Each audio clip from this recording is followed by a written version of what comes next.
Buenas tardes. Bienvenidos a este curso taller, audiencias de litigación oral, medios de impugnación y audiencias incidentales de ejecución de sanciones. Nos acompaña en el presidio el doctor Manuel Pablo Casarín León, director de nuestra alma mater, la Facultad de Derecho de la Universidad de la Presente también está el licenciado Raúl García Garrido, presidente de la Federación de Licenciados en Derecho del Estado de Veracruz. Muy grata, como siempre, la presencia de la maestra Rosalina Rojas Pérez, coordinadora de este curso taller. Y por supuesto, nuestros distinguidos ponentes del día de hoy, el doctor Herbert Benavente Chávez y el doctor José Daniel Hidalgo Murillo. Le damos la más cálida de las bienvenidas. Vamos a cederles el uso de la voz a la maestra Rosalina Rojas Pérez, que viene a decirnos el objetivo.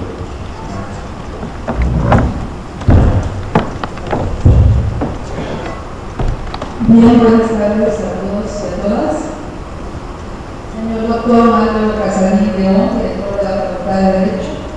Señor licenciado Raúl García Garrido, presidente de la Federación de Licenciados en Derecho del Estado de Veracruz. Señor licenciado Manuel Rosas, secretario de la Federación de Licenciados en Derecho del Estado de Veracruz. Señor doctor José Daniel Hidalgo Murillo, docente del curso. Señor doctor Herbert Benavente Chávez, docente del curso taller. Distinguidos abogados y abogadas. El curso taller, audiencias de litigación oral, medios de impugnación e incidentes de ejecución de sanciones que hoy inicia ha sido posible gracias a las acciones coordinadas entre la Facultad de Derecho de la Universidad Veracruzana y la Federación de Licenciados en Derecho del Estado de Veracruz. Y les permitirá desarrollar técnicas de litigación oral en medios de impugnación, audiencias incidentales en el sistema procesal penal adversarial y en la etapa de ejecución. Las sesiones teórico-prácticas les permitirá adquirir destrezas y habilidades para impugnar las decisiones de los jueces en las diversas etapas del nuevo proceso penal que iniciará el próximo mes de mayo de este año. Este curso taller fue diseñado pensando en una verdadera capacitación para la implementación y operación del nuevo sistema de justicia penal y que, como todas las acciones de la Federación de Licenciados en Derecho, están inspiradas en lograr una gestión y desempeño de los abogados y abogadas de Veracruz. Y desde luego continúa con la línea de trabajo trazada por la Federación de Licenciados en Derecho, que es lograr enaltecer la función de la abogacía mediante la capacitación constante. Nuestra decisión de utilizar las tecnologías de la Internet a través de una plataforma virtual que nos permitirá un aprendizaje en línea y presencial se explica porque ahora más que nunca la abogacía no puede estar alejada de los medios digitales en el procedimiento que incorpora el nuevo Código Administrativo Penal. El compromiso de la Federación de Licenciados en Derecho del Estado de Veracruz, que dirige el licenciado Raúl García Garrido, es brindar una capacitación con alto estándar de calidad académica. Por ello, se ha invitado a los doctores José Daniel Hidalgo Murillo y Herbert Benavente Chávez para impartir el presente curso taller y a quienes les damos la más cordial bienvenida. Agradezco al licenciado Raúl García Garrido la invitación para coordinar este curso taller y con la misma gratitud expreso al doctor Manuel Casarín León, director de la Facultad de Derecho, su confianza para realizar actividades de capacitación en materia de justicia penal. La inminente entrada en vigor del nuevo Código de Procedimientos Penales nos obliga a conocer la dinámica de las distintas audiencias. Por ello, este curso taller abordaremos técnicas de litigio en medios de impugnación, el recurso de queja en la audiencia de control de la acción, el recurso de revocación en la audiencia preliminar, medida cautelar y juicio oral, recurso de apelación en el auto de vinculación al proceso, auto de apertura a juicio, medidas cautelares reales y personales, así como el recurso de apelación en sentencias y audiencias de incidentes de ejecución. Temas que estoy segura serán de gran utilidad en su desempeño profesional. Abogadas y abogados, faltan pocos días para el 13 de mayo, fecha en que los abogados tenemos una cita importante. De ustedes depende el éxito de la reforma penal. Bienvenidos a este curso taller. Enhorabuena, muchísimas gracias.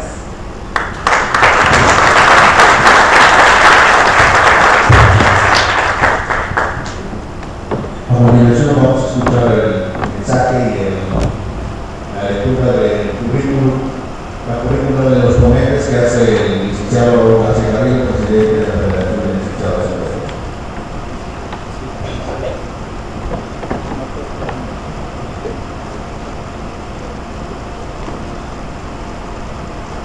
Buenas tardes, compañeros abogados, doctor Manuel Fabio José de León, doctor César Bernadette Torres, doctor José Daniel Hidalgo Murillo, maestra Rosalita Torres Pérez, coordinadora de nuestro curso taller, compañeros abogados que vienen del Poder Judicial del Estado, de la Procuraduría General de Justicia del Estado, y abogados litigantes de varias partes del Estado que también están presentes esta tarde. La Federación de Licenciados en Derecho, como claramente decía la maestra, preocupada por la capacitación de los abogados en la inminente entrada en vigor el 11 de mayo de este año en 4 distritos judiciales del Estado de Veracruz, de los juicios orales, hacen que nos preocupemos cada día por llevar al conocimiento de todos este tipo de cursos. La currícula de nuestros ponentes, de nuestros capacitadores, es muy amplia. Sin embargo, en obvio de tiempo y por economía, como dijeran los abogados por economía procesal, vamos a hacer una breve reseña nada más de algunas cuestiones. El maestro César Bernadette Torres, especialista en Derecho Procesal General en la Universidad de Ciencias Empresariales y Sociales de Buenos Aires, Argentina. Maestro en Derecho, mención Ciencias Penales por la Universidad Nacional Mayor de San Marcos, Lima, Perú. Doctor en Derecho por la Universidad Autónoma del Estado de México. Con una impresionante experiencia profesional, donde se ha destacado como docente en diversas universidades. Ha sido fiscal en el sistema de justicia oral adversarial en Perú, su país de origen. En nuestro país es instructor, capacitador en el nuevo sistema de justicia penal de jueces, agentes del Ministerio Público, cuerpos de policía y abogados en la mayoría de las entidades federativas de nuestro territorio nacional. Su obra escrita es sumamente amplia. En vez de leerla, prefiero invitarlos a que la adquieran para disfrutar ese caudal de enseñanza que encierran esos libros. El doctor José Daniel Hidalgo Murillo es licenciado en Derecho por la Universidad de Costa Rica, notario público por la Universidad de Costa Rica, doctor por la Facultad de Derecho de la Universidad Panamericana, con una amplia experiencia profesional también en donde ha sido profesor de posgrado en diversas universidades de Costa Rica, su país de origen y de México. Ha sido juez de instrucción, juez penal en Costa Rica, además de otros cargos públicos. En nuestro país se desempeña como capacitador en el nuevo sistema de justicia penal de jueces, agentes del Ministerio Público, cuerpos de policía y abogados en la mayoría de las entidades federativas. Además, ha sido asesor en la elaboración de diversos códigos de procedimientos penales estatales. Es autor, entre otros, del Código Modelo. Su obra escrita en temas relacionados con el nuevo sistema de justicia penal es también muy amplia y valiosa, por lo mismo recomendada para que la tengamos todos los que estamos interesados en aprender estas enseñanzas. Así que, sin más preámbulo y sin más palabras, yo quisiera permitirme, no sin antes agradecer al doctor Manuel Fabio Casarín León, director de la Facultad de Derecho, por permitirnos estas magníficas instalaciones de nuestra querida Facultad de Derecho de la Universidad para el desarrollo de este curso taller. Invitarlo para que nos honre con la declaración inaugural de este curso.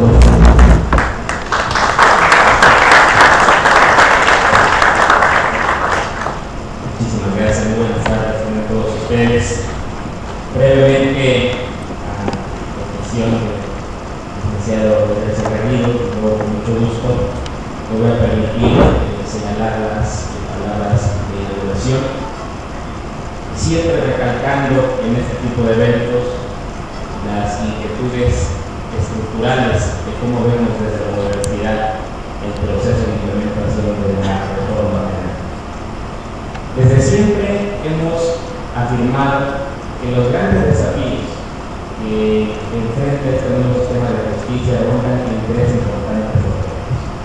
El elemento armonizante, tenemos un Estado federal, como ustedes lo saben. El elemento operativo, es decir, el tema de la capacitación que nos trae el día de hoy aquí en esta aula magna, y el tema cultural. El tema de envolver paulatinamente en estos procesos, no solamente a los operadores del sistema, sino a la sociedad en general, precisamente para caminar de la mano en la búsqueda de un sistema más democrático, un sistema más justo, un sistema que de alguna forma se adapte a la naturaleza del Estado democrático del siglo XX. Entonces, estas tres cosas, estos tres elementos que siempre han inquietado desde la universidad en la de la implementación, me da pauta para felicitar a la Federación de Licenciados en Derecho por este importante ejercicio.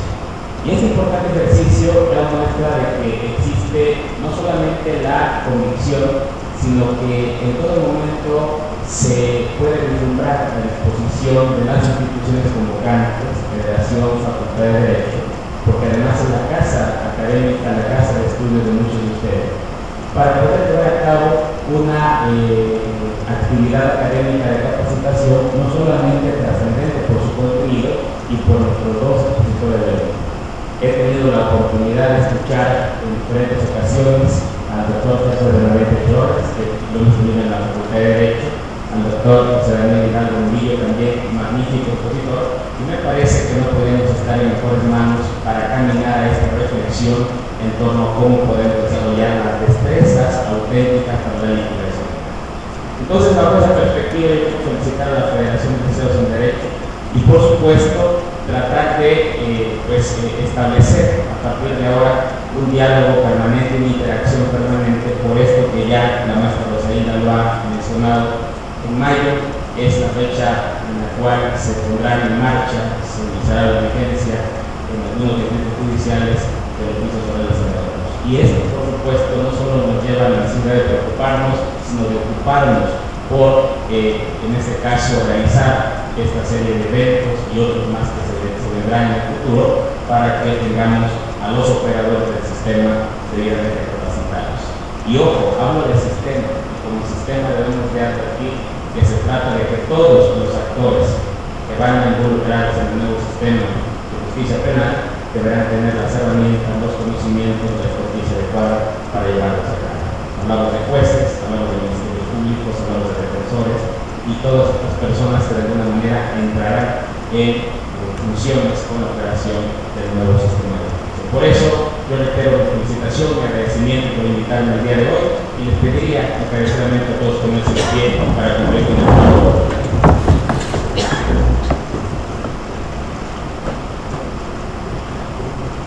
El día de hoy, siendo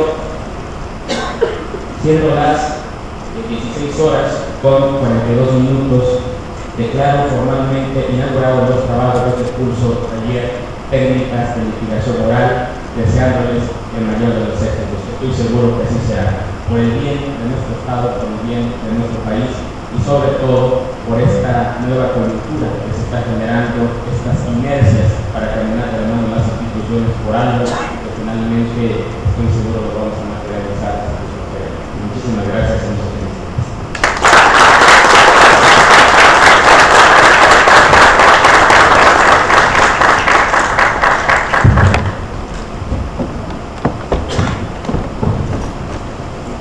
vamos a darle una foto de despedida a las autoridades que nos estuvieron presentes hoy, que es particularmente el director de la Facultad de Derecho, y para que nos quedemos con nuestros distinguidos ponentes. Le damos un aplauso al director de la Facultad de Derecho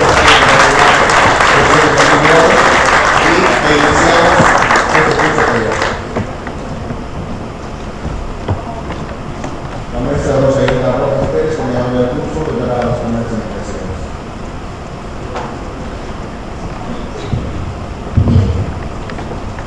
Vamos primero a darle el uso de la voz al doctor que es de Reglamento Chores.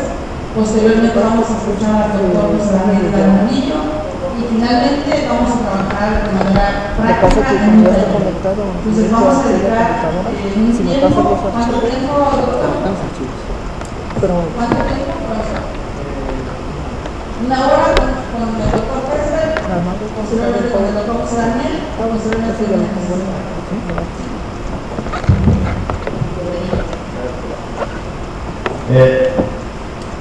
buenas tardes con todos. En principio, un agradecimiento al doctor Mario por las operaciones, al licenciado Raúl, presidente de la barra, al licenciado Manuel, al licenciado Rosalinda, a cada uno de los presentes, en el hecho de poder estar acompañándonos, vamos a llamarlo así, a la parte final de un trabajo que el doctor José Daniel Murillo inició con los presentes ya no hace muchas semanas.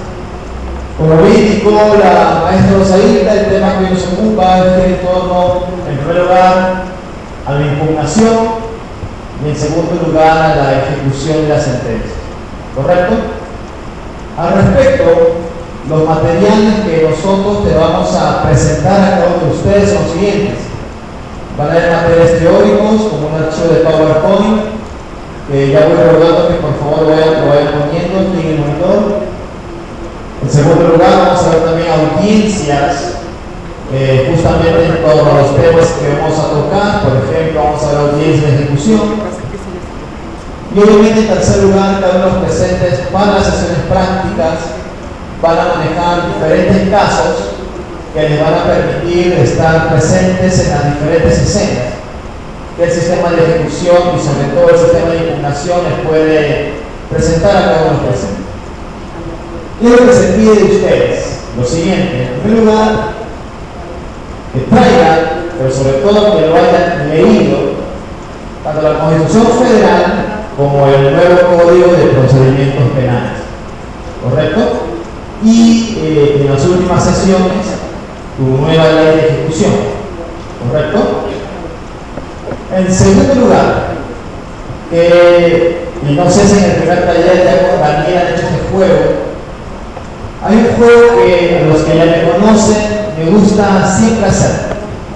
Y el juego se llama Apagando tu celular. Yo lo tengo apagado. ¿Por qué?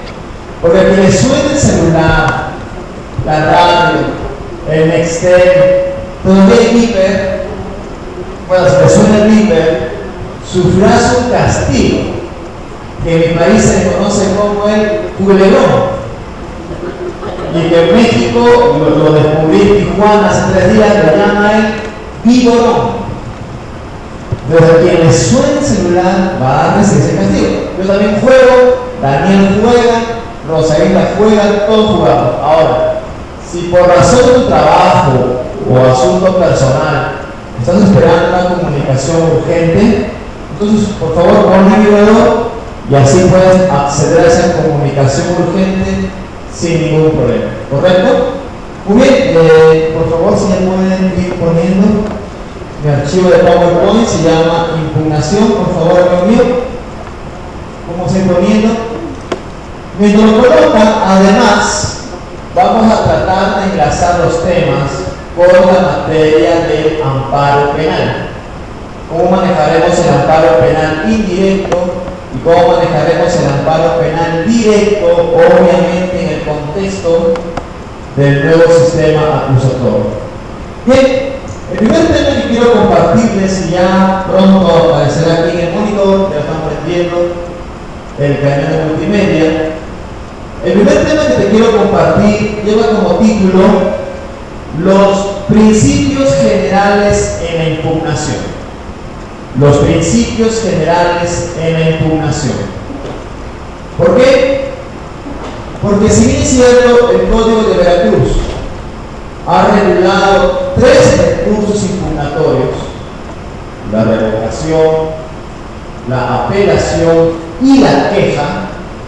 También es cierto que antes de regular a cada una de estas 3 figuras, muy bien, está apareciendo la imagen, antes de regular a cada una de estas 3 figuras, el legislador de Veracruz también señaló principios y reglas generales de la impugnación. Principios y reglas generales de la impugnación. ¿Eso a qué se refiere? No podemos trabajar ninguna de las figuras específicas sin antes conocer esas reglas generales. Donde nuestro desafío, adelantándote ya en esta breve introducción, donde el desafío de esta primera parte conmigo es desmembrar el corazón de la impugnación en Veracruz. Y ese corazón de la impugnación es el artículo 540 del nuevo código. Es un artículo central que lo vamos a tener que discutir, excelente amigo mío, que lo vamos a tener que discutir a lo largo de esta primera hora. No sé si es posible capaz bajar la pantalla, el portafolio, para que se pueda ver un poquito mejor. No sé si será posible. La pantallita del portafolio. Muy bien. Para ello, para ya entrar en materia, compañeros, la iniciativa de reforma de Veracruz data de inicio del 2009. Inclusive con algunos de los presentes nos conocemos desde esa época. Debido pues que Veracruz decide a través de su Secretaría Técnica introducirse el tema de la reforma. Sin embargo, durante las discusiones, un sector de la, vamos a llamar así, de la comodidad jurídica veracruzana postuló lo siguiente: Gesber, si de acuerdo con la Constitución, en el artículo 20, este sistema es acusatorio y oral, y entre los principios se rige por el de la inmediación, ¿cómo es posible que los magistrados, o que la sala penal, o que la sala constitucional pueda resolver los agravios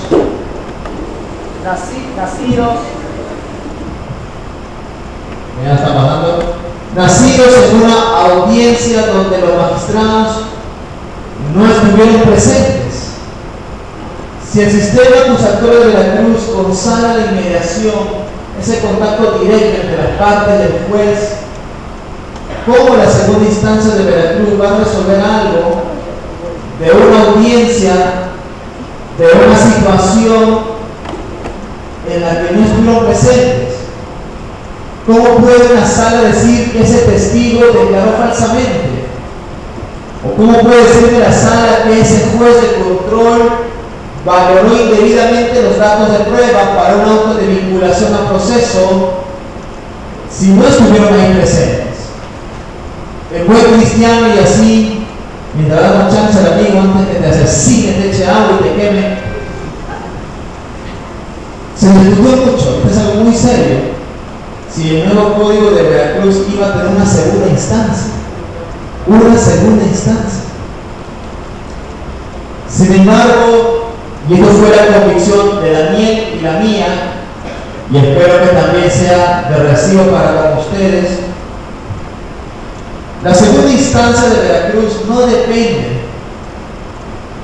de cómo definamos el concepto de inmediación.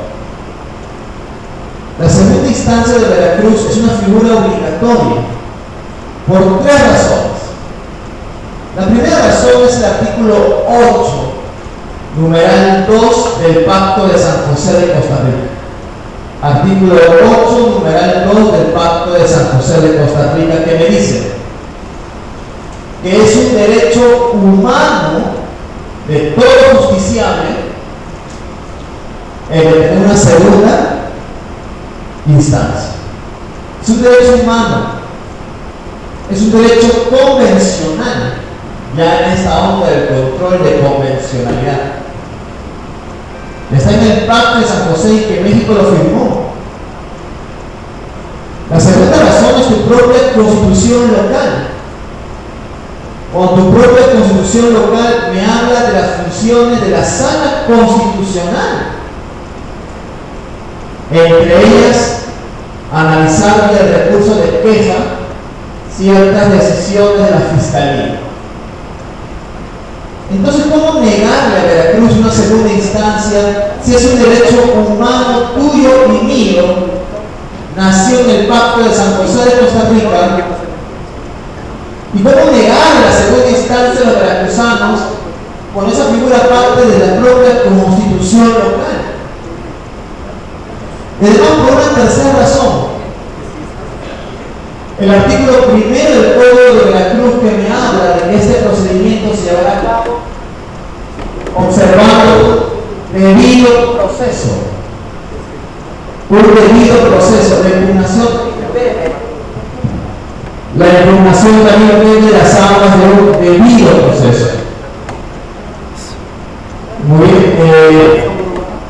¿Hay algo conveniente? Sí, esto lo tienen desde acá. ¿Desde? Lo tiene que bajar. Ok. Muy bien, sí, porque no sé si los compañeros más que nada, las últimas filas, pueden ver bien las letras. ¿Sí o no?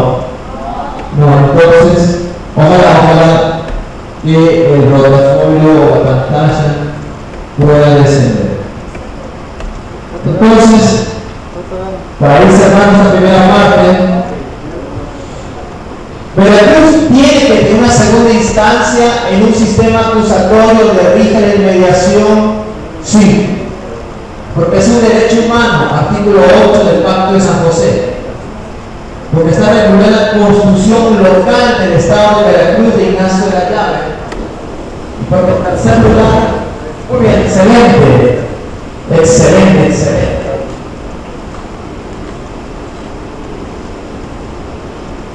Solo el último favor, Rosita.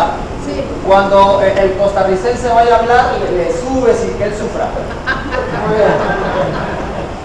Ahora sí, amigo mío, pónmelo en el segundo recuadro y maximícelo, por favor. Excelente pasaje. Derechito que va hacia el cielo, amigo mío. Maximízalo, por favor. Excelente. Ahí me dice maximizar. Muy bien. Oh, perfecto. Muy bien, excelente. Bueno, muchas gracias, Rosita, muchas gracias. Oh, excelente. Perfecto, ¿no? Quedó pero impecable. Muchas gracias. A todos ustedes, muchas gracias.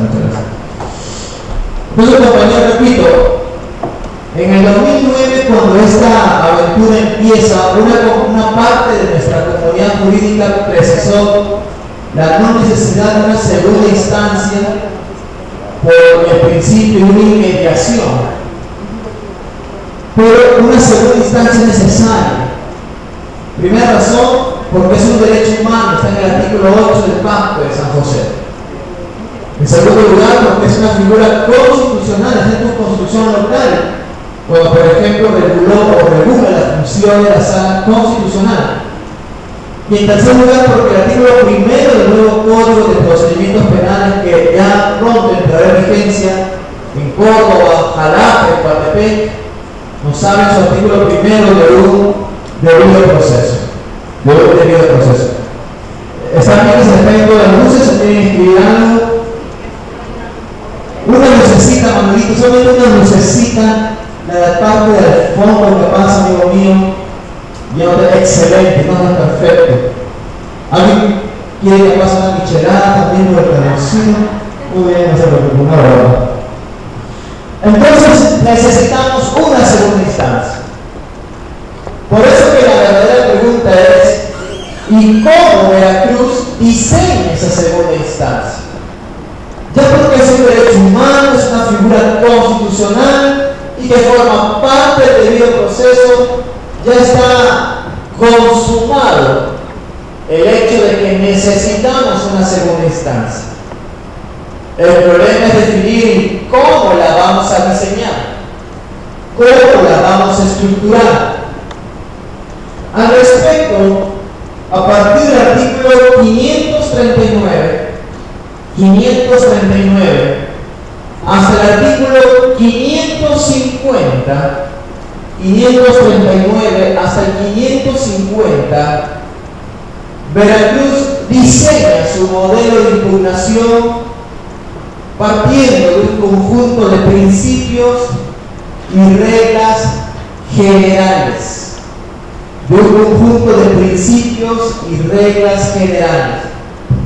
Si yo le pregunto a cualquier estudiante de licenciatura ¿qué significa la palabra general? Me imagino que ese estudiante de licenciatura nos diría lo aplicable en todo, ¿no es cierto? Lo aplicable en todo. Luego entonces, amigo mío, me dirijo a cada uno de los presentes. Si tú crees que a partir del 539 tu código te habla de principios generales, entonces en vía de consecuencia tienes que también aceptar que son reglas aplicables en cualquier caso de apelación, en cualquier caso de queja y en cualquier caso de revocación. Pero digo eso y no sé si pasará en Veracruz, pero en un curso que se dictaron a magistrados de Querétaro, los magistrados de Querétaro me dijeron que es el tradicional. Cuando se apela el acto formal prisión, yo como sala puedo resolver la apelación incluso con una reclasificación. Hasta ahí yo dije, estamos de acuerdo todos.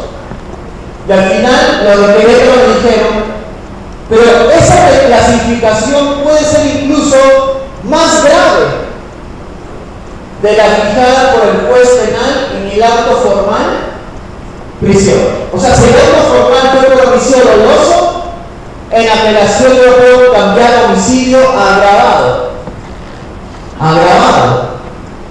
Y yo le pregunté, pero amigo, amiga, y el principio de no reformar imperios, que lo vemos ahorita, o sea, no reformar en contra del impugnante, es que eso solamente se aplica en sentencias y no en autos. No sé cómo pasará en Veracruz cuando yo apelo el auto formal prisión. Si la sala reclasifica y no estaría mal, pero si reclasifica agravando peor la situación. Y si le pregunto a Veracruz por qué lo agravan, y si Veracruz me contesta lo agravan porque el principio de no reformar el perjuicio es solamente para sentencia, yo le diría, pero ¿qué entiendes? Mirando la parte superior del cuadro por principios generales. ¿Qué entiendes tú por general? ¿Solo sentencias? ¿Qué entiendes tú por general? ¿Solo en autos? ¿Qué entiendes tú por general? En algunos casos sí lo aplico, en otros casos no lo aplico, ¿será así?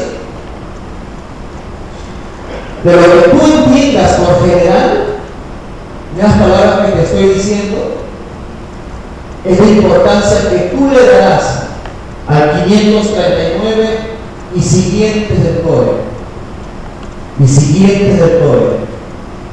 Yo tengo mi concepto de general, que es aplicable en todo.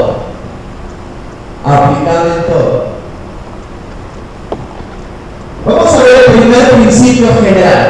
Si observas lo enumerado en el número 1, verás un primer principio general llamado el principio de legalidad en materia de impugnación. El principio de legalidad en materia de impugnación. Principio que está regulado, siempre verás en los paréntesis los artículos que lo regulan. Está regulado en los artículos 539 y 543 del Código. Bien, vamos a confirmar. Me levantan la mano las personas que han traído su nuevo código. El que ha traído recibe un premio. ¿Cómo que hay? Un premio. Ahí está, que las cositas se llevan. Muy bien. La mayoría. Excelente, qué buena noticia. Los que no, te invito a que el día de mañana lo traigan, porque más que creer a Daniel, o más que creerme a mí, crea tu norma, ¿no? La lógica de tu norma. Compañeros, su nombre, antes que nada, buenas tardes. Guadalupe, repita. Por favor, repita al menos solamente el primer párrafo del artículo 539. Solamente el primer párrafo del artículo 539. Lo demás seguimos con la lectura. 539 y finalidad. Las resoluciones judiciales podrán impugnarse solo por los medios y en los casos expresamente establecidos en la ley. Otra vez, Lupita, otra vez. Las resoluciones judiciales podrán impugnarse solo por los medios y en los casos expresamente establecidos en la ley. Solo por los medios.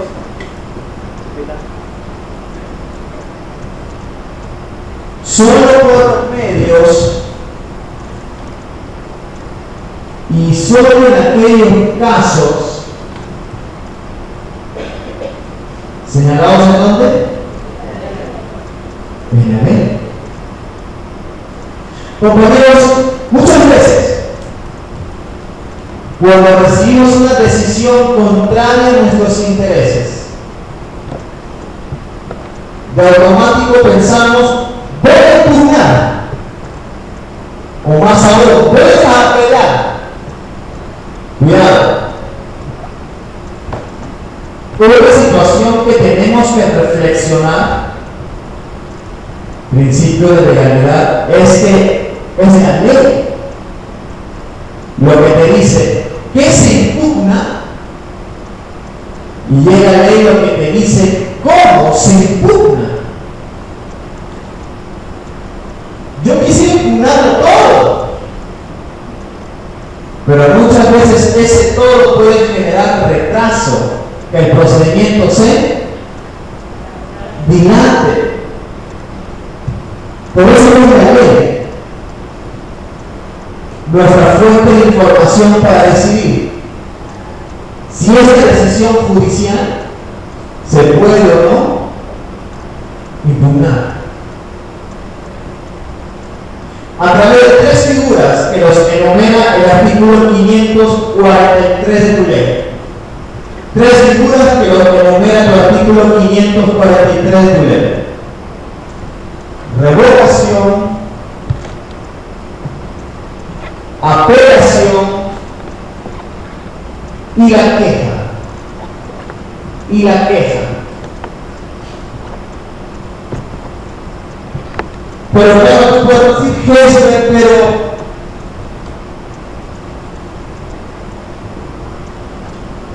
si no todo se impugna, sino lo que señala la ley, ¿cómo el legislador puede estar seguro que lo que no se puede impugnar no me causa daño? El sistema me da soluciones cuando quiero atacar alguna decisión, pero que de plano no procede ninguna impugnación, o sea, me da alguna alternativa. La respuesta es sí. En primer lugar, cuando entremos al estudio de la revocación, regulada en el artículo 551 de tu código, verás que se puede revocar aquellas decisiones por las cuales no procede la apelación. Se puede revocar aquellas decisiones en las cuales no procede la apelación. La serán 9, máximo 10 casos. Los otros, revocación. Y en segundo lugar, el sistema nos da otra herramienta. Cuando no procede la apelación o cuando no procede ningún recurso impugnatorio, el Código de Rectitud nos da otra herramienta. Revisen los artículos 1 al 4 de tu código, que son los incidentes. 1 al 4 de tu código, esa parte general que regula los principios, las garantías. Los incidentes. ¿Qué son los incidentes? Son problemas, mira la palabra que te estoy empleando, problemas, situaciones problemáticas que surgen en el desarrollo del procedimiento, situaciones problemáticas que surgen en el desarrollo del procedimiento. ¿No vengas ahí? Que al no tener un trámite propio,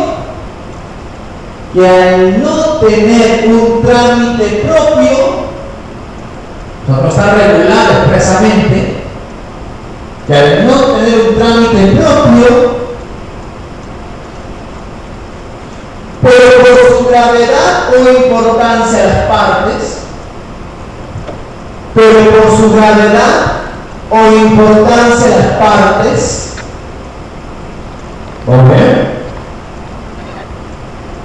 el juez lo puede resolver en audiencia. No tiene un trámite propio, no vas a encontrar el capítulo de incidentes en el código, no hay un trámite propio. Pero por su gravedad o importancia para las partes, conlleva que el juez resuelve en la audiencia. Por ejemplo,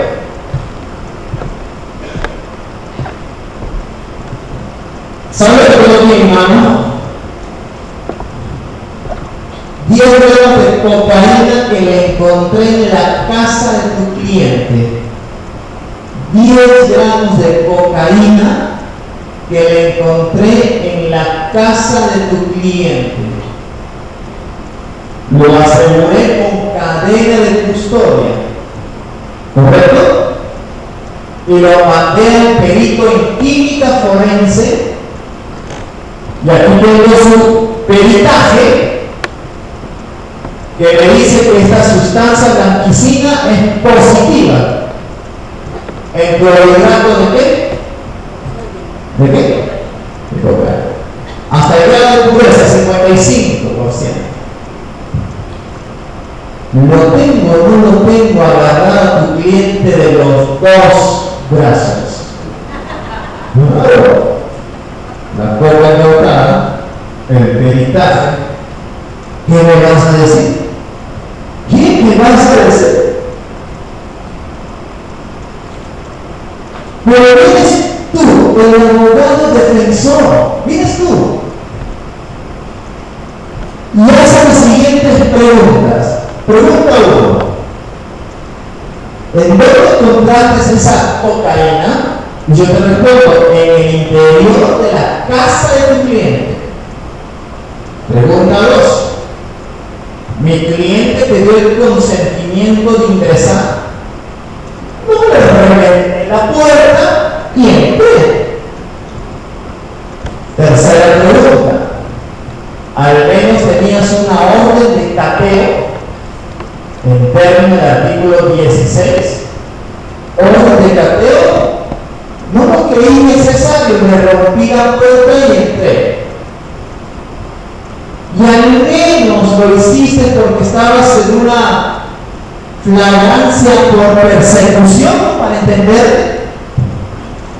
Flagrancia por persecución, sí, como dice la Suprema Corte en el año 2010. No. Una denuncia anónima, esperamos 5 o 6 días, decidimos romper la puerta Sin consentimiento, sin consentimiento. Sin cateo, sin cateo. Sin flagrancia, sin flagrancia. A mí no me gusta el chisme, pero me entretiene. ¿Cómo deviene todo lo encontrado? ¿En legal o ilegal? Ilegal, ¿verdad? Le hemos violado un derecho fundamental, la inviolabilidad ¿de qué? Del domicilio, previsto en el 16 constitucional. Y al haberle violado un derecho fundamental, estas pruebas, la cocaína, el peritaje, son pruebas ilícitas. Pero ¿dónde estarán las pruebas ilícitas? Ajá.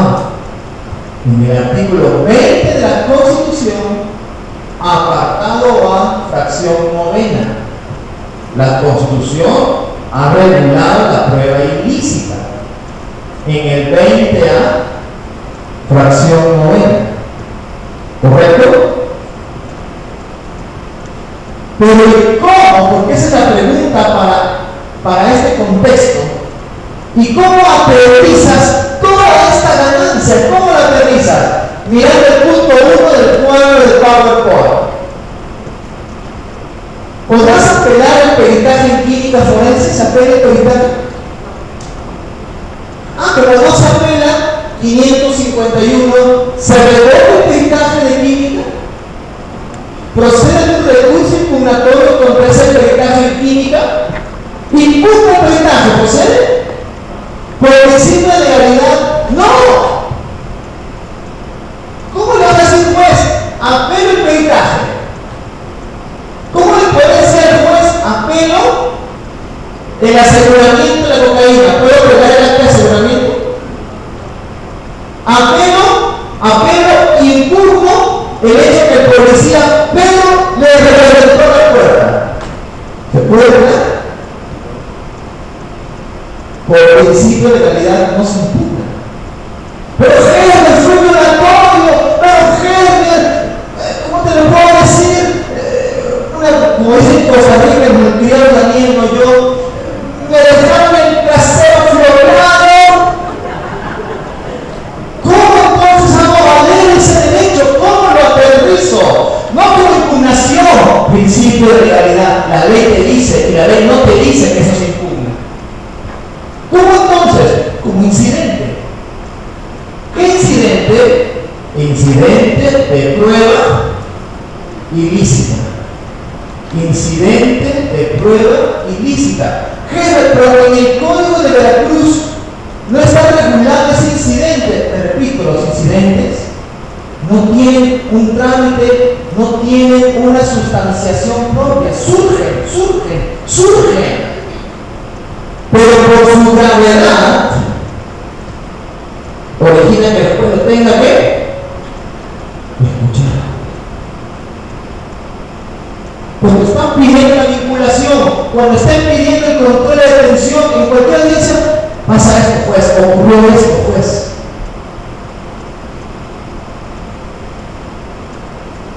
Por el ejemplo de la prueba ilícita, es claro el tema de lo que no se puede impugnar, pero sí lo puedo atacar como incidente. Cuando a partir de mayo tú estés litigando el sistema y te surjan esos problemas, claro, nuestra inclinación natural sería buscar en la impugnación la solución de ese problema. Pero te das cuenta de que no todo se resuelve a través de no todo. La ley te señala lo que sí. ¿Y cuáles son todos? La opción de la cuestión incidental, la opción del incidente, para que el juez pueda escuchar esa situación problemática que está afectando como la prueba ilícita los derechos de un justiciable. ¿Martín? Tengo una duda consiste en que, en este caso, una prueba ilícita se puede impugnar a través del juicio de amparo porque hay una violación directa de la Constitución. Sí, pues tendrías que esperar a que salga el acto reclamado. Tendrías que esperar una sentencia, y lo que yo te digo es que no esperes la sentencia. Ataca lo que ya. ¿Me explico bien? Si te vas a amparo directo, esperas la sentencia para que te repongan el procedimiento. Si como lo veo más adelante, cabe un amparo indirecto, lo veo más adelante la discusión entre amparo directo e indirecto en materia penal, del acusatorio penal, también te exige un acto reclamado. Y para que uno demande el amparo, al menos en el contexto del 74, fracción décima, me pone como causal de improcedencia el cambio de situación jurídica. Y tendrías que esperar a la federación. El incidente te dice atácalo desde antes. Con el propio juez de control del Estado, sin esperar necesariamente una sentencia. Pero tan bondadoso es México que todavía te deja salvo, Martín, tu derecho a ampararte. Pero nos permite tu ley de amparo. Dos opciones: el incidente y te deja salvo tu derecho a ampararte en los términos de tu ley de amparo. Por eso, compañeros, el sistema acusatorio es un sistema de pesos y contrapesos. No todo se impugna, al menos no estatalmente, pero cabe el incidente y cabe la tutela federal del amparo. La tutela federal del amparo. Un sistema de pesos y contrapesos. ¿Correcto? Por eso que el principio de legalidad no se opone a la protección de los derechos humanos previstos en el primero constitucional. Porque donde no procede impugnación, procede el incidente. Y si el Estado no me quiere oír, me queda la federación. O sea, no hay un conflicto. Segundo principio.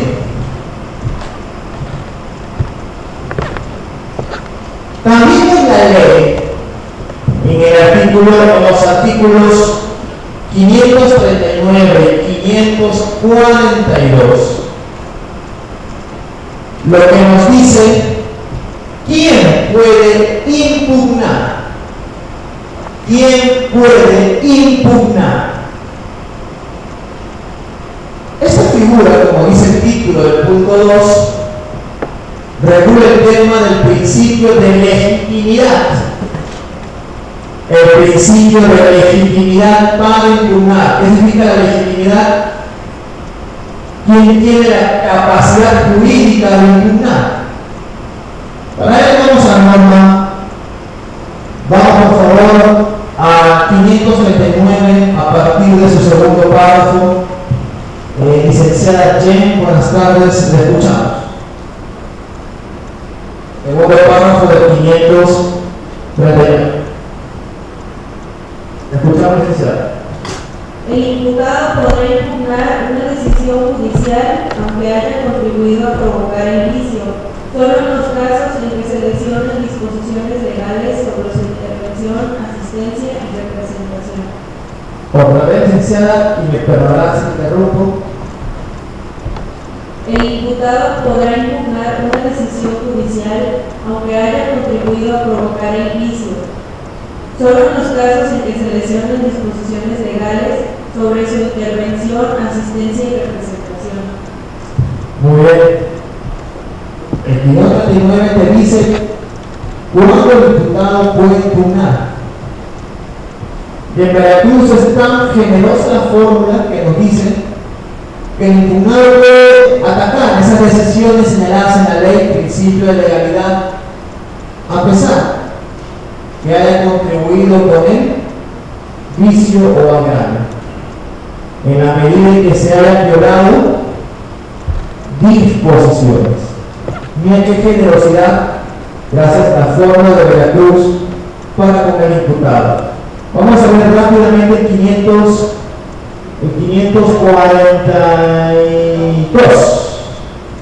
Licenciada Rosa María. 542. El derecho de interponer un medio de impugnación corresponde al Ministerio Público, el acusado y a su defensor, a la víctima o el ofendido o a su asesor jurídico, en los términos y con las condiciones que se establezcan en este código. La víctima o el ofendido pueden impugnar las resoluciones siguientes: 1. Las que versen sobre la reparación del daño causado por el delito; 2. Las que pongan fin al proceso; y 3. Las que se produzcan en la audiencia de juicio oral, solo si hubiere participado en ella. Muchas gracias. Mientras el 539 habla del imputado, está clarísimo que el 542 habla de la víctima. Pero el 542, a la hora de hablar a la víctima, menciona un aporte fundamental. Poder impugnar la víctima, el ofendido o su asesor jurídico. O su asesor jurídico. ¿Qué significa esto?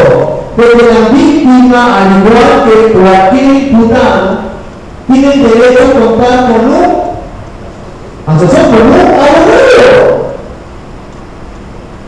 Pero Cruz trata de romper una situación que en la actualidad es una situación muy enfermiza.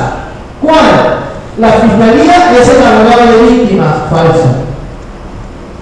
La fiscalía representa el interés social. Pero la víctima necesita tener su propio abogado. Porque veamos con ejemplos, no sé si ocurre en Veracruz, dice de que cualquier situación es mera, cualquier parecer es mera coincidencia, ¿no? Dos ejemplos rapiditos. ¿Qué pasa, Susana? Estoy comiendo en la hora de la comida. ¿Qué te pasa? Fiscal Carlos, ha llegado la víctima María. ¿Qué quiere ella? Quiere que le practiques una inspección en el lugar de los hechos, más o menos como a las 3 de la madrugada, que es en el preciso momento en que los robanados se llevan su ganado vacuno. ¿Aquí? 3 de la mañana. Que no moleste. ¿Qué pasa, Susana? No me dejas así animando. ¿Qué quieres? Fiscal Carlos, está la víctima María presente. Dice que mañana en la audiencia le gustaría pues saber las preguntas, que las prepares. ¡Que las prepares! ¡Mira mi turno en la fila! Mañana la preparo. Susana, ya me estás, pero ¿qué quieres? Ha llegado la víctima María y dice cuál va a ser el plan de la impugnación. ¿Cómo va a impugnar usted? Muchas veces las respuestas que reciben los fiscales son puras negativas. ¿Qué dice Veracruz? Víctima, tienes el derecho a tener tu propio abogado. ¿Y le puede acompañar a la agencia LNP? Sí. ¿Y le puede acompañar a las audiencias? Sí. ¿Y puede impugnar por mí? Sí. Sí. Lo único que tiene que hacer es ser un licenciado en Derecho. Es una gran revolución en el concepto de abogado para víctima. Porque el sistema actual, pero el nuevo sistema es técnico. Y así como el imputado tiene derecho a su asesor, la víctima también. Y así como el imputado genera audiencias, las víctimas generan las suyas en cantidades. Más adelante Daniel les va a conversar de una audiencia que genera la propia víctima, la audiencia de control de la acción. O sea, también es un campo fértil la abogado de víctima. Y tiene derecho a impugnar. Tercer principio. Más que principio, una regla. Dice número 3. La regla en la cual la ley fija, lo estoy parafraseando, en la cual la ley fija las condiciones, tiempo y forma para impugnar. Tiempo y forma para impugnar. Cuando lleguemos a recursos nominados, a los recursos nominativos, vamos a ver que Veracruz ha establecido plazos para revocar, plazos para apelar, plazos para interponer la queja. Y lo mínimo que tengo que observar son esos plazos. Pero además, sigo con el punto 3, Veracruz ha establecido condiciones o requisitos formales. Que se exprese un agravio, cuándo es por escrito y cuándo la impugnación se presenta en forma verbal. Esas son formalidades que, al igual que en los plazos, es lo mínimo que ustedes y yo tenemos que respetar.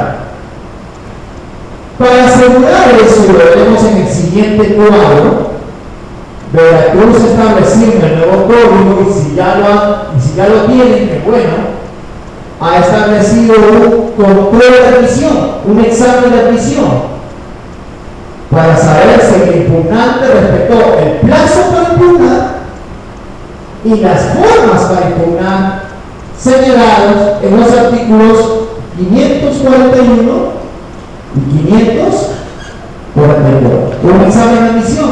Si no lo pasas, el recurso de plano será rechazado. Si lo pasas, podremos entonces ingresar al estudio del fondo. Última línea. El principio de expresión de agravios. Y quiero tu máxima atención, en los artículos 540 y 545 está el corazón de la impugnación en Veracruz. De estos artículos vamos a ver solamente 540.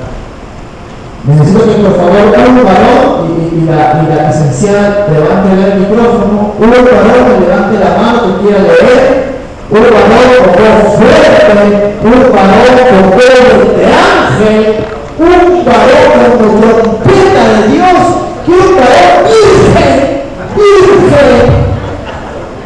que me hable el 540. Acá hay un varón. La impugnación. Ahí está. La impugnación, según el caso, tiene por objeto examinar en la resolución recurrida. Primero, se aplicó o no la ley correspondiente, se aplicó la ley de forma inexacta. Tercero, se violaron los principios de valoración de la prueba o se alteraron los hechos. Ahí está la lista de agravios. Tienes que elegir una o varias según tu caso concreto y explicarla, fundamentarla, motivarla. Hay una pequeña lista, 4 causales. Lo voy a parafrasear. La primera, se aplicó la ley que no era, o se aplicó la norma que no era. Estamos juzgando por robo y se aplica el artículo de fraude. Me están aplicando la norma que no corresponde. Segunda causal del 540. Se aplicó la norma correcta, pero se le dio un sentido incorrecto. ¿Ven la diferencia con el anterior? En la primera causal se aplicó la norma que no era. En la segunda se aplica la norma correcta, pero se le da un sentido incorrecto. Por ejemplo, solamente los propietarios pueden ser víctimas del despojo. Tengo que demostrar ser propietario para que me tutele despojo. Y ahí va el juez que dice, mientras no me demuestre propiedad, auto de no vinculación a proceso por el delito de despojo. Perdón. Sí, me están quitando el inmueble. La norma de despojo, la norma es correcta. interpretando mal. No es una cuestión de propiedad, es una cuestión de posesión, porque hasta un individuo, un arrendatario, puede ser defensa de su inmueble. El problema es la interpretación. Tercera causal, se violaron los principios de la valoración de las pruebas. Se violaron los principios de valoración de las pruebas. Por ejemplo, tengo entendido que me acompañan ministerios públicos. Cuando un fiscal, yo soy fiscal en mi país, investiga una violación sexual, hay exámenes de cajón que hay que hacer, ¿verdad? El psicológico, el lavado vaginal, el ginecológico, el proctológico, de cajón, y sobre todo si encuentro un líquido seminal, ¿el qué? El de genética. Imagínense que nuestro amigo José Daniel, para que el público nos reconozca un testimonio, está José Daniel atrás, violó a María, y cuando violó a María animalmente, salvajemente, vertió nuestro gran amigo Daniel, mira lo que vertió, litros de semen. Daniel, la chica se ríe, Daniel, no sé por qué. Daniel, litros. Pues el de genética, el de contexto es fundamental, ¿verdad?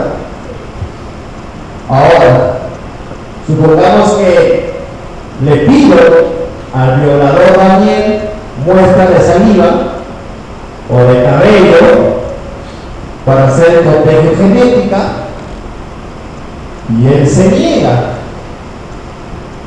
¿Podría aplicar en el ámbito penal esa presunción que opera en lo familiar que el que no deja muestras es el padre? ¿Podría aplicar en el penal que como no dejó muestras eres el culpable? ¿Podría ser esa presunción? Si lo hago no estaré violando letra C 540 un principio de la valoración de la prueba. Claro que sí. Si yo pongo como juez, porque Daniel no dejó saliva, él es el culpable de la violación. No. En lo penal la única presunción es la de qué? Inocencia. Estoy violando un principio de valoración probatoria. Y la última causa, la letra D, es cuando se alteran los hechos. Ahora bien, constitucionalmente hablando, de acuerdo con el artículo 19 de la Constitución, los hechos se fijan en dónde. Los hechos se fijan en la vinculación a proceso. ¿Correcto? Entonces, cuando tú como abogado me invocas el cuarto agravio, me alteraron los hechos, tu referente será los hechos expuestos en el auto de vinculación al proceso, porque ha sido el tema del 19. Pero hay otra pregunta. Hay un segundo artículo en la Constitución Federal que habla de los hechos. Y es el artículo 20 de la Constitución, en el apartado B, los derechos del imputado, en su segunda fracción. El 20 de segunda fracción dice: todo imputado desde su detención tiene derecho a saber los hechos, las razones que motivaron esa detención. ¿Correcto? ¿Vamos bien? Yo te pregunto, ¿por qué la Constitución ha establecido que desde ese primer momento ya debe de saber los hechos? ¿Por qué? ¿Por qué?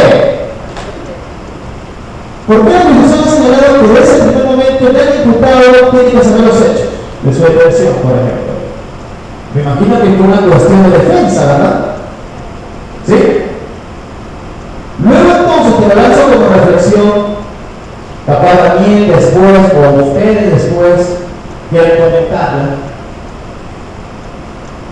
queda claro de que si los hechos de la vinculación se alteran, hay un agravio. ¿Podría predicarse lo mismo? Lo hago como pregunta. Si se alteran esos hechos que le comunicaron, según el artículo 20b, fracción segunda, desde mi detención, se puede predicar también un agravio cuando se alteraron esos hechos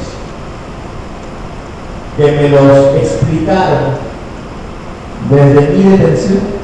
Me detuve por robo, flagrancia en robo. Yo ahora veo que la investigación es homicidio para robar. ¿Puede ese cambio generar agravio en términos del 540 letra B? ¿O solamente el 540 letra B me señala la alteración de aquellos hechos fijados en la vinculación nada más? ¿Sí más o menos me expliqué la pregunta? No solo con la vinculación sé los hechos, lo sé desde la detención. Y si de la detención se opera una alteración fáctica, ya sé que la defensa ahora sí no sepa qué, ¿puede hablarse de agravio? Pero no como reflexión. Pero el 540 es fundamental, te dice el legislador de la Cruz, de ese catálogo fija el agravio. Y lo tiene que complementar con el 545. Voy a pedir que una dama, por favor, tenga la amabilidad de leernos el 545. Una dama con una voz melodiosa, con una voz armoniosa, cuyas delicadas palabras me arropen, cuyas delicadas palabras me apapachen, que su voz sea para mí como un beso que me dure hasta el domingo. ¿Usted, licenciado? Le escucho. 145, causa de delito. Para que un medio de impugnación se considere admisible, es necesario que al interponerse se exprese por el recurrente la causa de delito como motivo. Por causa de delito se entiende la expresión del agravio o la lesión que causa el acto impugnado, así como los motivos de esta o aquella. La motivación del agravio no podrá variarse, pero sí podrán ampliarse o modificarse los fundamentos del mismo. En todo caso, el tribunal competente para conocer el medio de impugnación podrá declarar favorable la pretensión o pretensiones del recurrente, aún con distinto fundamento. Muchas gracias. Ese 545 también es muy importante el tema del agravio. En su primera parte nos dice que no se admite ningún recurso, mira, no se admitirá trámite ningún recurso si no será expresado con agravio.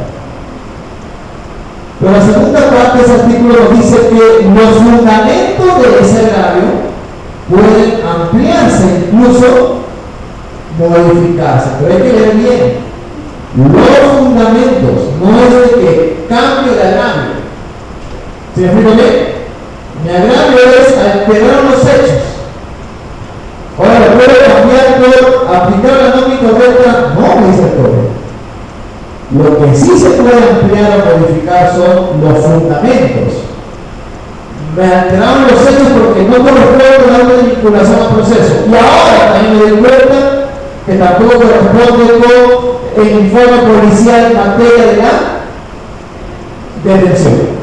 Si hubo un agravio, pero amplía los fundamentos.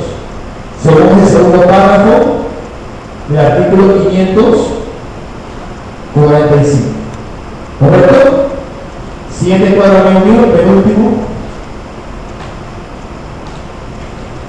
En este nuevo cuadro encontramos 4 reglas más. En quinto lugar, no me detendré mucho porque ya lo hemos hablado. Veracruz sigue apostando a un examen de admisión previo al estudio de fondo. De acuerdo con los artículos 546 y 550. En ese examen de admisión, lo sabemos todos, se va a evaluar si se interpuso el recurso dentro de tiempo, el plazo, si ataca una resolución que se puede impugnar, principio de legalidad, si está expresando un agravio, no sé si es cierto o falso, pero no lo está expresando, y cumpliendo con los restantes requisitos de formalidad. De lo contrario, anula nuestro recurso. Sexta regla. En el artículo 547 del Código de Veracruz, el legislador secundario ha regulado dos figuras: la pérdida del derecho a impugnar, vamos a llamarlo así, la pérdida del derecho a impugnar, y en segundo lugar, el desistimiento del recurso. El desistimiento del recurso.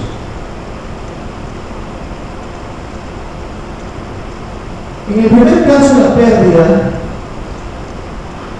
la pérdida la podemos mirar como la extinción por imperio de la ley, la extinción por imperio de la ley lo señala,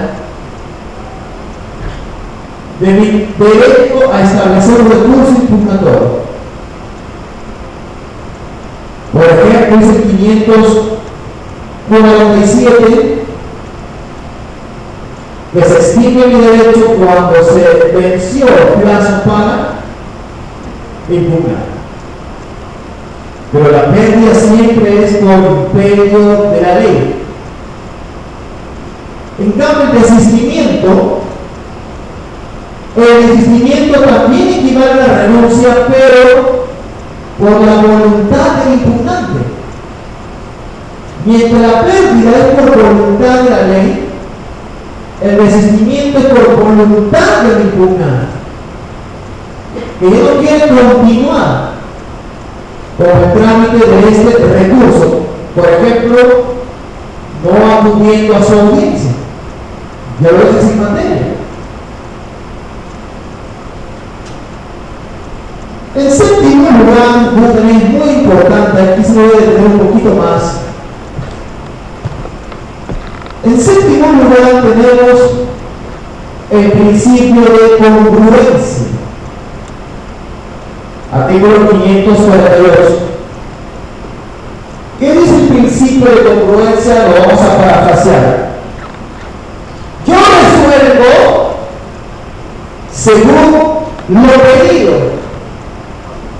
Yo resuelvo según el horario.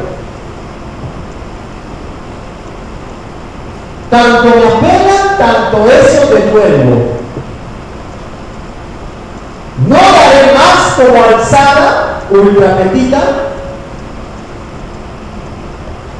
No daré menos como alzada, infrapetita.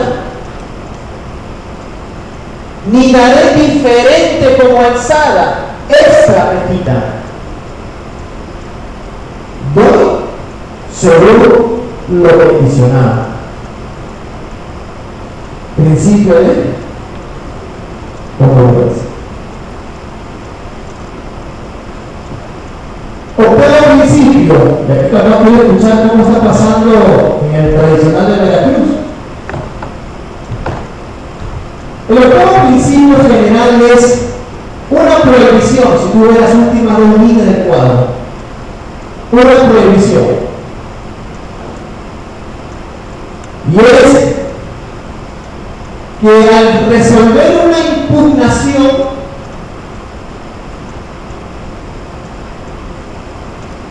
no puedo empeorar la situación jurídica no puede empeorar la situación jurídica del imputado cuando al mismo tiempo es el impugnante. No puede empeorar la situación jurídica del imputado cuando al mismo tiempo es el impugnante. 549.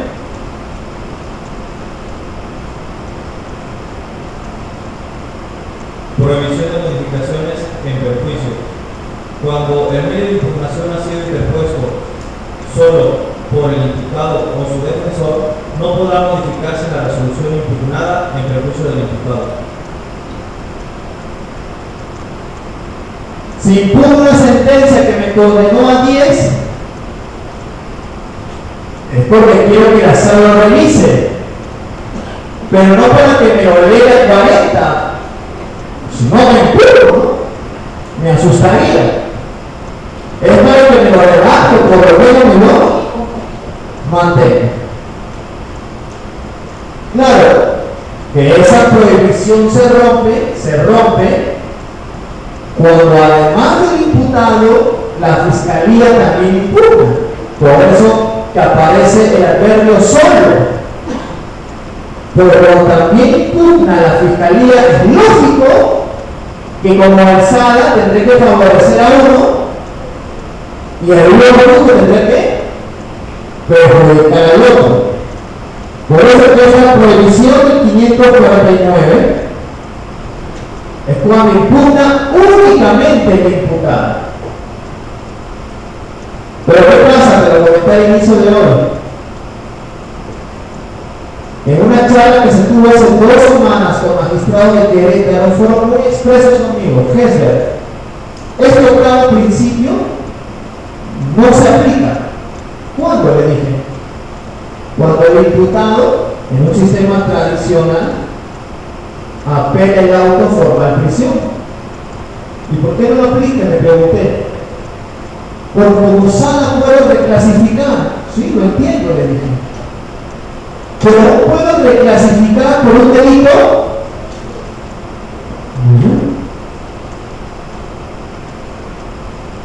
Y ahí no se aplica esta prohibición de modificar. Porque estoy fijando el objeto del proceso. No sé cómo ocurre en el tradicional de Veracruz, si será igual o diferente. Pero yo sí sé algo. Ya se cambió el 19 en el acusatorio. Ya se cambió el 19 en el acusatorio. Si mi memoria no me falla, el cuarto o quinto párrafo ya nos resta de la siguiente manera. El proceso se fija por el delito señalado en el auto formal prisionero. El 19 dice ahora, el proceso se fija por los hechos. Antes decía por el delito. Ahora es por el hecho. Miren el cambio. El objeto del proceso lo define la clasificación jurídica que le dé. O el objeto del proceso se define por la cadena de hechos que señala. ¿Qué me dice? ¿Qué decir? Es que si me apela un auto formal prisión y veo que no es homicidio, si no es homicidio agravado, tengo que decir que es agravado porque tengo que fijar el objeto. En la visión de que el delito fijaba el objeto. El 19 dice que son los hechos, porque fija el objeto. Segundo argumento, al menos para reflexión, tampoco quiero como Moisés dividir las aguas. Solo una reflexión. El 549 que leyó Martín, salud. ¿Acaso ese texto me dice que solamente se aplica en sentenciados? ¿Acaso el 549 me pone alguna limitación? Se aplica el 549 en estos casos y en estos otros casos no. ¿Es así? Pero es un principio general. Pero analizar eso, si es que también me acompaña el Poder Judicial de Veracruz. ¿Qué cosa? Que si es un principio general que parte de que el imputado no tema el recurso, sino que acceda al recurso, el caso no se aplica cuando se apela la vinculación al proceso. O debería también observarse. Porque si en el primer ejemplo y tú me dijiste que si un condenado por 10 años sabe que si apela le aumentan a 40, no apelaría, ¿cierto? Y si un imputado sabe que si lo vinculan por homicidio doloso, por apelación, pasará a homicidio agravado, apelaría. Y como en el caso de sentencias somos tan rígidos y decir, no hay que ayudarles, de la vinculación somos inflexibles. Compañera, hay un micrófono.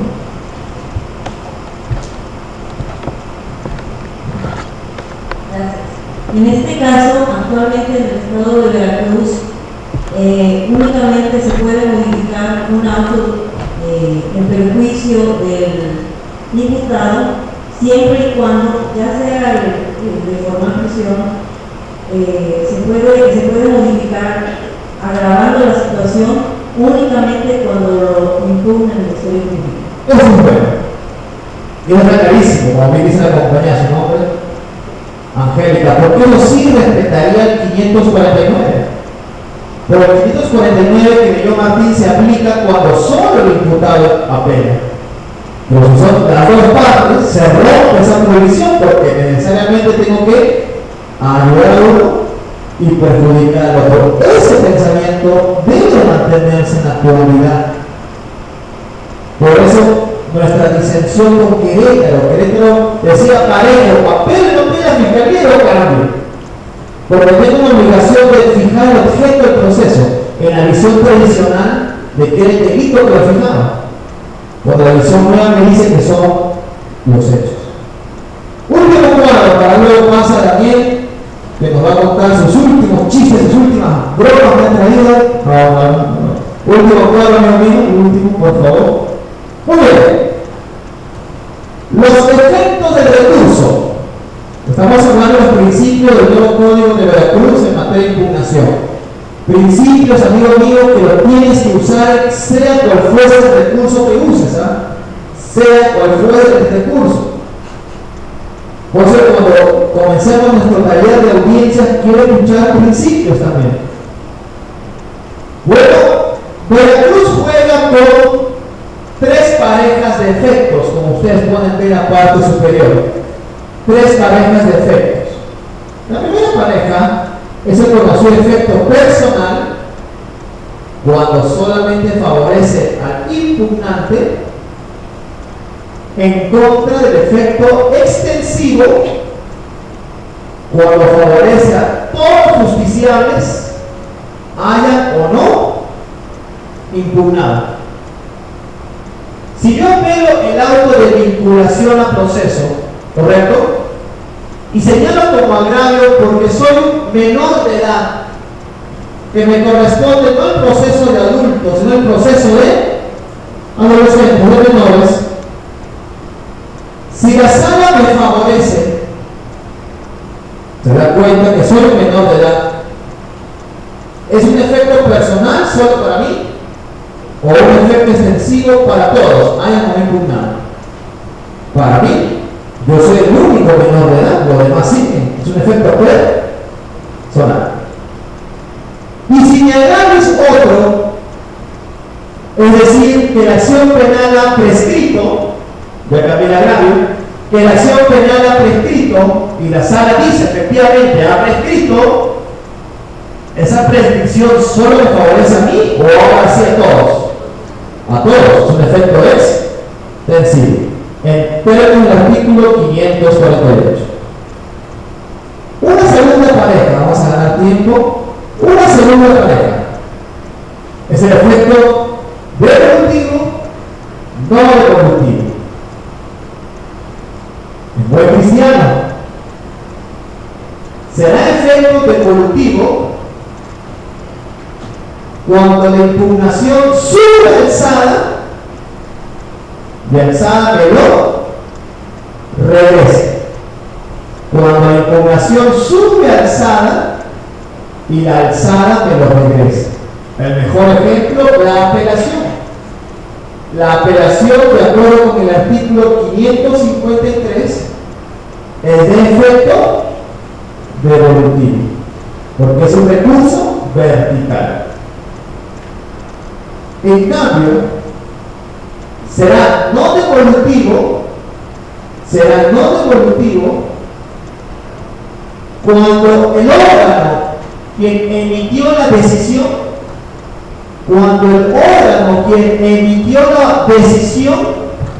es el mismo órgano que resolverá la impugnación.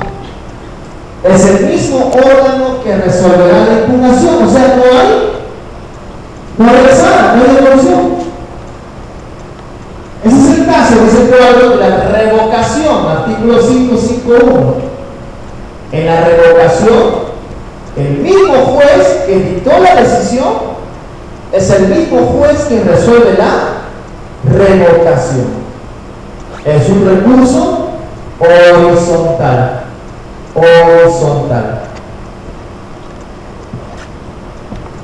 Y última pareja, nuestro clásico efecto suspensivo versus el no suspensivo. Recordemos, será con efecto suspensivo cuando la impugnación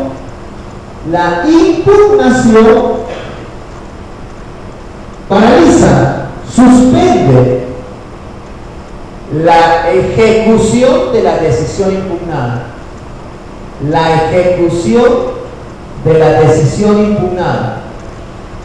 No la puedes ejecutar, está suspendida. ¿Por qué? Porque ha sido impugnada. En cambio, será no suspensivo, sin efecto suspensivo, cuando a pesar que hay impugnación, la decisión sí puede ser ejecutada. ¿Cuál es la regla en Veracruz? Si uno observa el artículo 566, verán una lista de casos concretos de apelación, donde el efecto es suspensivo. Una lista de casos de la apelación donde el efecto es suspensivo. Por contrario, si estamos ante un caso fuera de esa lista, será sin efecto suspensivo. ¿Correcto? Repito, el 566 me dice en qué caso la apelación es con efecto suspensivo. Fuera de esa lista de casos, sería no suspensivo. Finalmente, el punto 10. Es una situación que te las quiero compartir puntualmente, rápidamente. Se le ha denominado el asunto de la protección oficiosa de los derechos humanos en segunda instancia. ¿Correcto? ¿Qué significa esto? Primera idea. En el cuadro anterior te hablé de un principio de congruencia. ¿Recuerdas? Retrocedemos por el cuadro. En el cuadro anterior, en el punto 7, te hablé de un principio de congruencia. ¿Pero dice qué artículo? No te escucho, ¿qué artículo? 548. ¿Y qué te dije por congruencia? Yo resuelvo lo que me piden. Ni más, ni menos, ni diferente. ¿Correcto? Salvo, ahora sí, no, salvo el el tema de los derechos humanos. ¿Por qué? Porque si la alzada ve una violación a derechos humanos, podrá decir la sala: no me pronuncio porque no fue materia de agrado. Lo toma el detenido Oso Panda. ¡Oso Panda! No me pronuncio porque no fue materia de agrado. ¿Podrá decir eso la sala? No. Dice Veracruz en los artículos 554 y 570 que hay una protección de cosa. ¿De cosa? Oficiosa. O sea, así como me han pedido, no puedo pronunciar. Créanme, eso ya lo conocíamos, sí, pero en los derechos humanos del imputado. ¿Ves la palabra imputada en el número 10? Lo reducí a los derechos humanos del imputado nada más. Son derechos humanos de cualquiera partes. Del imputado sí, de la víctima también. Del tercero civil sí, del actor civil también. De las partes. De esa visión reducida de nuestra suplencia de queja, que solamente favorecía a los derechos humanos del procesado, lo hemos ampliado a los derechos humanos de todos, en armonía con el artículo primero constitucional. ¿Qué es el primero constitucional? Toda autoridad en el ámbito de su competencia protegerá los derechos humanos. Dice solamente el procesado. Dice solamente el imputado. ¿Quién? Y Veracruz lo entendido así. Pero me habla de esta protección oficiosa. ¿Cuál es el efecto? Reponer el procedimiento. ¿Cuál es el efecto? Reponer el procedimiento. Se puede discutir si en vez de reponer el procedimiento podemos hacer tipo Florian Cassés, resolver el fondo. Se puede discutir. Ahora, ¿por qué ese ministro ayudó a la francesa? ¿Cómo se hace razón por el ministro? Le violamos sus derechos humanos, le dejaron el placer florear, así el placer. Pero esa violación generó prueba ilícita. Si repongo el procedimiento, ¿habrá procedimientos sobre la base de pruebas ilícitas? ¿O de plano tiene que poner el tema? Tiene que poner el tema, dijo el ministro. ¿Cómo repongo el procedimiento si la violación a sus derechos humanos generó prueba ilícita? ¿Con qué prueba el procedimiento diría? Otra cosa que en un caso para decir el ministro opinó lo contrario, por saber. La violación a derechos humanos, como dice Veracruz, puede generar la reposición del procedimiento. Sí, aquí tenemos artículos.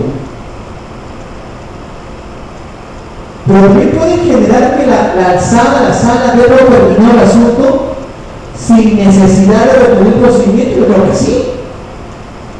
Si la violación a derechos humanos conlleva prueba ilícita, y esa prueba ilícita es la prueba de cargo, y el diablo sabe reponer un procedimiento. ¿Se olvidó? Puede también la sala matar el asunto por violación de derechos humanos sin reponer el procedimiento, sin alargar la agonía y sobre el cuello. Todo dependerá de la gravedad de esas violaciones. Por eso, cuidado, no lo buscamos a un solo tema de reposición. Mi convicción es que puede tener más efectos dependiendo de la situación. En segundo lugar, sobre el punto de vista como termino. Ustedes saben que en un sistema tradicional, cuando la sala resuelve la apelación, se forma todo un cuadernillo, ¿verdad? Donde la sala va a estudiar para resolver la apelación, ¿correcto? Lo ven ustedes en febrero con Daniel. En el sistema acusatorio, pues hablamos de audiencias. Y sobre todo audiencias video grabadas. ¿Correcto? Yo me pregunto, miraron todos el punto 10. Vamos a hablar compañeros que están trabajando en sala ahorita. Para esta protección oficiosa de los derechos humanos, me basta ver el video de la audiencia impugnada, o tengo que pedir todo, pero todo realizado, un sillón cómodo, un vasote de palomitas. Ya tengo el primer video, pásame el siguiente. ¿Cuántos faltan? 50. ¿Cómo vamos a protección oficiosa? ¿Solo estudiando el video de aquella audiencia impugnada nada más? ¿O todo? Una cosa es que todo, porque no sabemos en qué momento se dio la violación de los derechos humanos. Sí, esa no es coherente cuando, por ejemplo, apelo una sentencia, ¿no? Pero se apela una vinculación y miro todo y digo que está bien, y luego me apelan, qué sé yo, que no se devolvió el bien asegurado, volvió a revisar lo que ha revisado. Y cuando se apela el extremo de la exclusión de pruebas, volver a revisar lo ya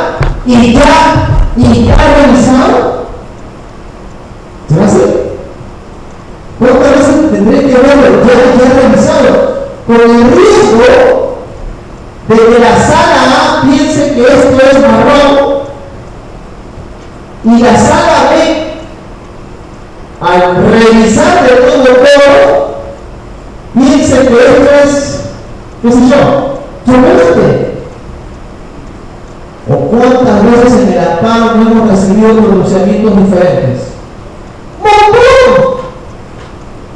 ¡Alumna, este es costarricense! En un primer amparo van a sacar de México, en su carne, ¿no? Pero el pasaporte ha vencido, cabrón. Pero en el segundo amparo dijeron no, porque tienes tu foro migratorio vigente. ¿Opiniones? Diferentes. En el Tribunal de Veracruz no habrá opiniones diferentes, ¿no? Y pues está revisando todo una vez, y todo otra vez, y todo por tercera vez, no se arriesgamos. O sea, hay que ser sincero, todo el mundo quiere que los derechos humanos sean protegidos, pero eso implica revisar todo una vez, y todo por segunda vez, y todo por tercera vez, mientras apelen y sigan apelando tan solamente autos, o se hace más lógico cuando se apelan sentencias. Esta es la reflexión que quedé. Y los principios generales, con eso termino, invito a Daniel aquí adelante. Me gustaría que en su taller se trabaje en este principio. Me dice Daniel que vamos a un receso de rato de 10 minutos, 15 minutos. Vamos a ir afuera, tamalitos, aleatorios, hay vida. Me dejan un poquito, 15.